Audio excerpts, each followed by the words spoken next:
कवना दिशा में जान रहेले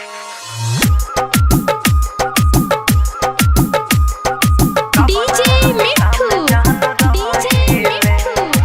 राजा पटसोनी शिव मनमोहन रिकॉर्डिंग स्टूडियो दिल्ली। कवना दिशा में जान रहेले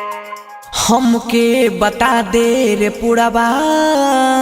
कवना दिशा में जान रहेले कवना दिशा में जान रहेले हमके बता दे रे पुरवा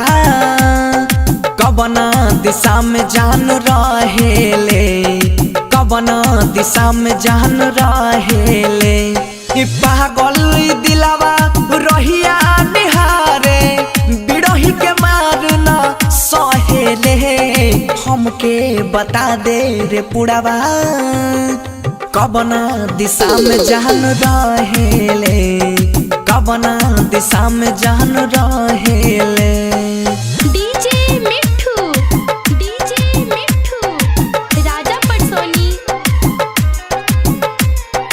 कवना दिशा में जान रहेले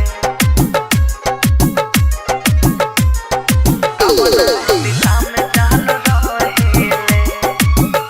हाँ रोता दिलवाई जो हटा अखियाई तोहरे सूरतिया ये जान हो तोहरे सूरतिया ये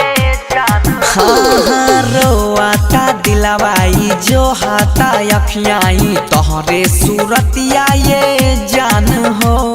निक नहीं लागे ओकरा बिना कुछ हूँ अख से आंसू बहेले का रहे हमर कसुरवा बेवफा हमके उ कहेले बेवफा हमके उ कहेले। डीजे मिठू राजा पटसोनी कवना दिशा में जान रहेले